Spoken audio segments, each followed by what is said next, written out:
Hey guys, welcome to Pod in the Park. This is going to be episode 4. Today we are going to be talking about the environment, what impact the climate crisis will have on us, and what we will have, or what impact we can have on the climate crisis. My name is Cameron Kemsky, and I'm here again with my co-host Marshall Woodmansey. And let's get right into it.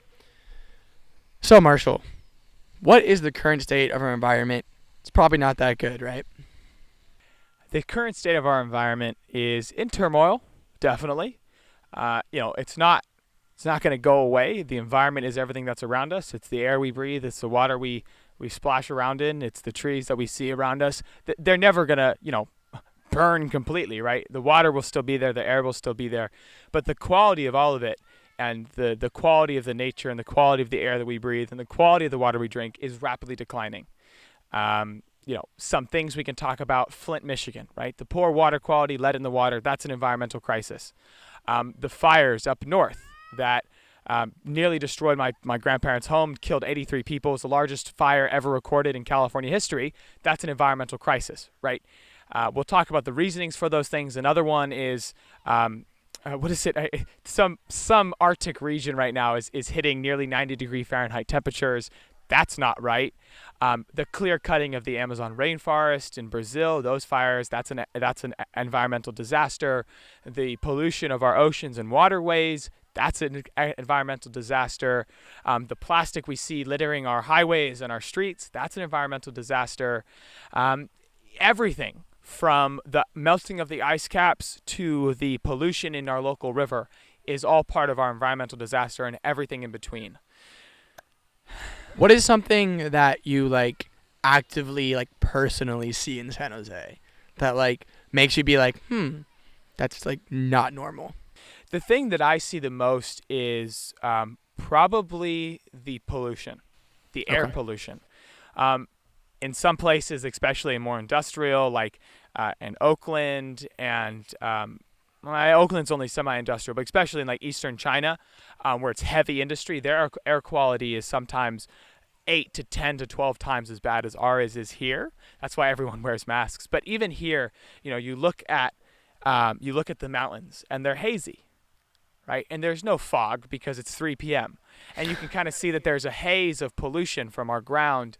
I also have very sensitive lungs, probably from pollution. And one of the greatest things that I notice is the irritants in the air, especially when it's hot. That's called smog. It's when the pollution in the air mixes with the heat. And that air pollution, again, that's one of the worst environmental pollutants of San Jose. Our water's pretty clean. Our nature's pretty natural. But the air is just... Truth. One thing that's very indicative of climate change is the actual climate and the irregular weather weather patterns that we've been having, because I have noticed that one, it's getting hotter for longer, and so as the year progressed, they call it an Indian summer. Indian summer is basically meaning that what they're saying is that even into the fall it still stays hot. But one thing I've been seeing was in end of May, it was raining. And I was like, what? I don't think it's supposed to rain at the end of May. It's usually April showers, spring, May flowers, right? Yeah. And so our weather patterns are shifting and changing. And that is a direct correlation and reflection of we are altering the climate with greenhouse gas emissions because we're messing up the ozone layer and stuff like that. But yeah, that was one thing that I see all the time in San Jose. It's what? It's crazy. Yeah, I'm going to add just one more thing because it's really important. The environment is talked about so much, and we're given these deadlines of 12 years, 6 months until this, 18 months until this. And it's all kind of, if anybody knows me, I'm the biggest climate activist that I can be. This is true. Thank you, Cameron. And really, the main understanding of what is going on in our world, because if you watch our last episode, we talked about the media and taking facts and twisting them for clicks, right? And no, these are huge issues. We have 12 years to live. That's a pretty important thing to talk about. But the main thing that in your minds while we talk about this is that we, as a world, are burning approximately 110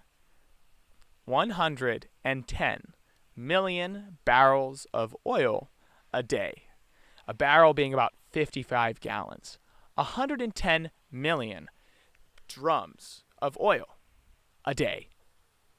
It was actually predicted that I guess like a bunch of oil companies came together and drafted a report saying what is the impact of renewable energy sources on the oil industry, right? Because they're all oil producers, and they were saying, okay, what is it going to like do?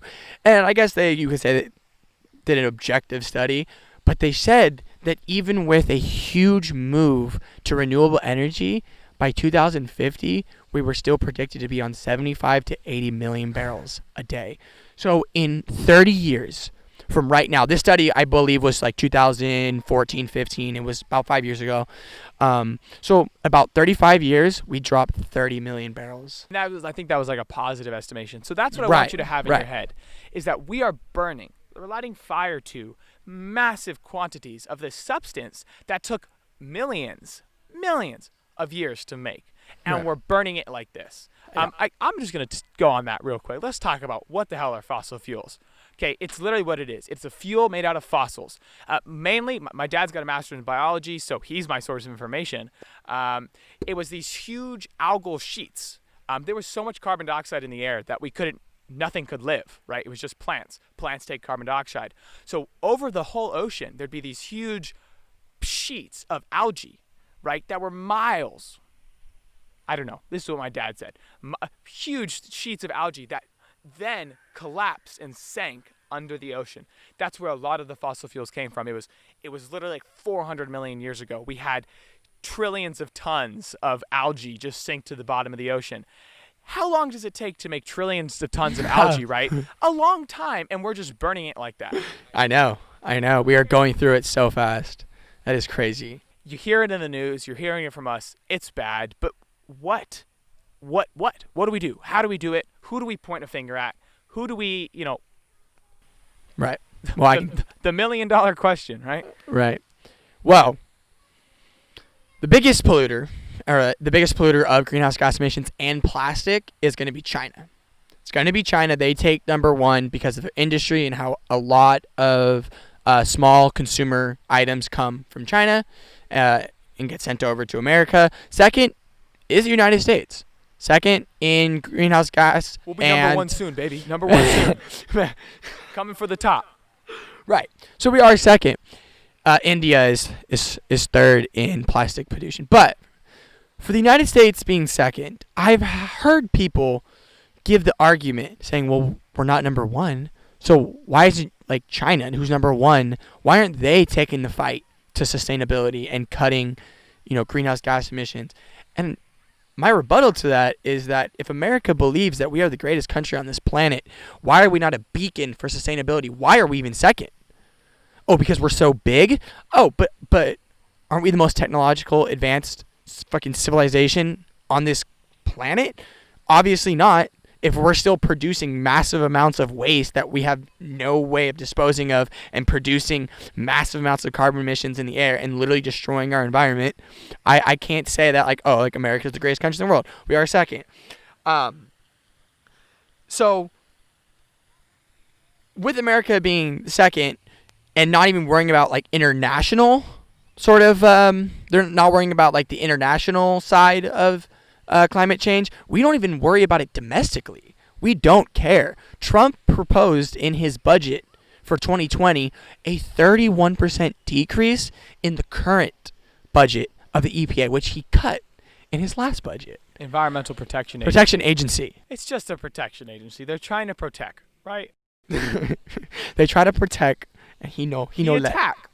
Let protect. So the one organization that is meant to enforce regulations to provide a better environment, right? It's in the name, Environmental Protection Agency, right? He is cutting it from the cuts he's already given it. It's a 31%. It is the biggest cut in his budget, and it has been the biggest cut in his budget consistently. It's like, why?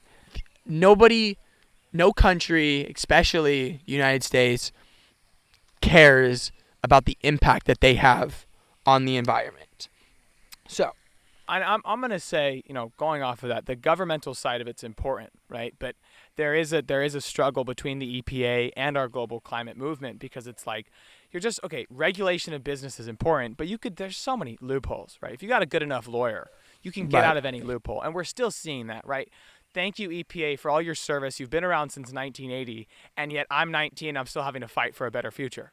Right? I'm having to run for office because my elected officials just avoid the issue, and they're just talking about the same things they've been talking about for 30 years with the same issues they've had for 30 years. Why the hell are you still in office if you're not doing anything properly, right? Why do we have an EPA if our environment's not protected? Now, that's not what Trump's thinking, right? Trump is thinking, how can I better decrease regulation on business, which is a huge chunk of, and I see some, and I know you too as well, there's some benefit in deregulation.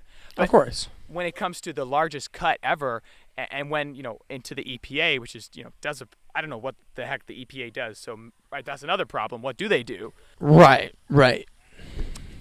They enforce regulation, and they with the Flint, Michigan, they would send out task forces to basically oversee the cleanup and oversee and stuff like that. So Flint, and this is my brief understanding. Go do some research, like we said with the media, right? Go find your sources on what actually happened in Flint. From my lack of resources, it was gone, and I can imagine this because of my own personal experiences. They knew about it. Right. Yeah. I'm pretty. So thanks, EPA, right? And that now tons of people lost their lives. There's still pollution from around coal-fired power plants and from nuclear power plants and blah, blah, blah, blah, blah, blah. But what I wanted to say was, I actually forgot what I wanted to say. Teacher, I have a question. So, we're both so very passionate on the environment, and we were sort of, talking smack for the last about 10 minutes about how the United States and how there's sucks and how there's a huge problem with the environment. Marshall, what do you think is going to take to change our perspective and start to begin to fix our environment? Okay, I'm still going to be talking schmack, though. That's the problem, right? I thought you were going to say, what have we done positively? And I was just going to nothing. Nothing. Nothing? We haven't done anything? Well, Amazon got 10,000 electric trucks. Yeah, dude. Duh. Bezos. Duh. I mean, okay, hold on. So I got a package from Amazon, right?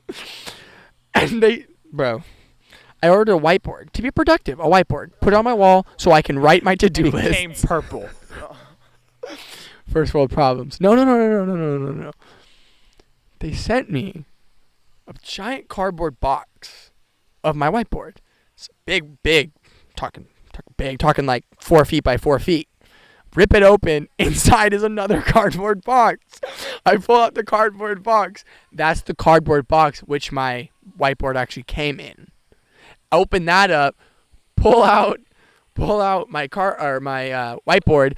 Inside is the eraser I ordered in a plastic container. Inside, so there was 3 boxes, and they could have just made one box and put everything in it. So Amazon, what the? Thanks for getting those electric trucks, but we still hate you. Yeah. What was your question? Oh, what would I want to see changed? How are we going to change? What are we going to do? That's a great question. And did you show me the video with Jennifer Lawrence? And she was like, the way to get corruption out of America is to vote. Did you not show me that? I showed. I mean, I've seen it with you. You saw it with me. It was this video. Jennifer Lawrence did this great promotional video about the way to get money out of politics. Of the Anti-American Corruption Act, I believe. Anti-American Corruption Act was to get it passed and ratified in states and cities, and then eventually, over time, like we saw with the legalization of gay marriage, for fuck's sake, that took so long, right? It Right. happened state by state by state, and then Jennifer Lawrence said there was a domino effect. The last 15, 20 states, they just get ratified by the federal government, right? That's what we need to see for climate action.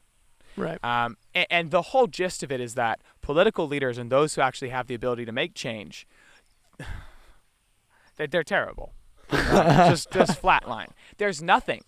Here's a bold statement. There's nothing that our political leaders of today can ever do to have a positive impact on climate action and securing our future. That's it. Okay. There's nothing they can do. And with that mentality, we have to get rid of them. Right? And it's not because we hate them or that they're terrible people, which some of them are. It's just the fact that they don't operate on the same wavelength as we do. We are higher beings just because of our experiences, right? We're different than them. The older generation of thinking, they had Al Gore, they had Bill McKibben. Those were all scams. Al Gore and Bill McKibben were trash environmentalists, right? 350.org is a cover. Sierra Club, for Christ's sakes, the Sierra Club, which is what my parents hold as the pinnacle of climate action, are endorsing someone who represents us in the city of San Jose. She's not a climate activist at all. She doesn't protect the environment. She doesn't fight to decrease pollution, and yet they're still endorsing her, right? So everything's a scam. Everything sucks. The way we need to change it is to get little people, you, me, you, Me? all these homies around us to start saying, hey, you know what I need and want? I need climate action. I need protection of natural resources. I need clean air, fresh water, and safe ways to get around. And then those people who are leading them will feed off that energy and get that done. I know. It's almost like disheartening, and it hurts when people absolutely like do not care. Not that they don't care. It's that they don't put out the extra effort to try to help the environment. We only have one planet, and this kind of like goes back to like that thing that you do in environmental science class where they make you do your carbon footprint, and they say if everyone on the planet lived like you, how many Earths would it take? I think at the time, when I took it, I was like 2016, 2017. I took it, I got about like 2.7 Earths. You took it, and you got about 1.7. My teacher was like, "Oh, that's the best I've ever seen." I was like, 1.7 Earths. We only got one, but hey. But do we have 0.7 of another Earth? No. So even with your huge, I guess like you've a huge lifestyle change, or the lifestyle you've grown up in, where you bike everywhere and you try to be plastic free, even the things you still do still hurt this planet. So there needs to be a huge cultural shift. People have to care. People have to be like, this is the only planet we have. And not care, but act. And not just act, but talk about it.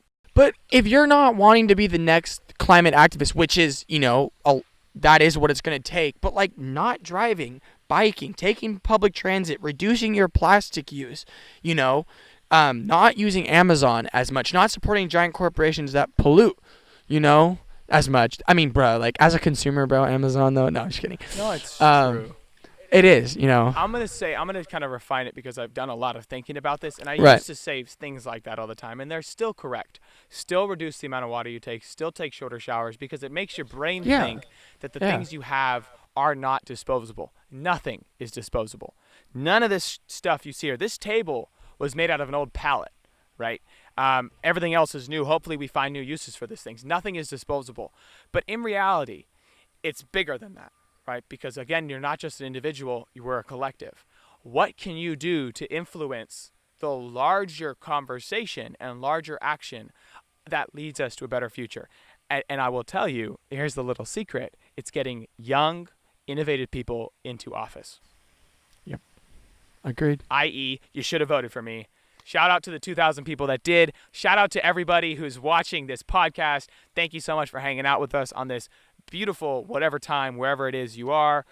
As always, we have a GoFundMe up in our link tree attached to our bio and in the description, where you can please send us 2, 5, 10, whatever dollars. We will use it in an environmentally friendly manner through social media advertisement, which is a non-disposable resource. It's very renewable.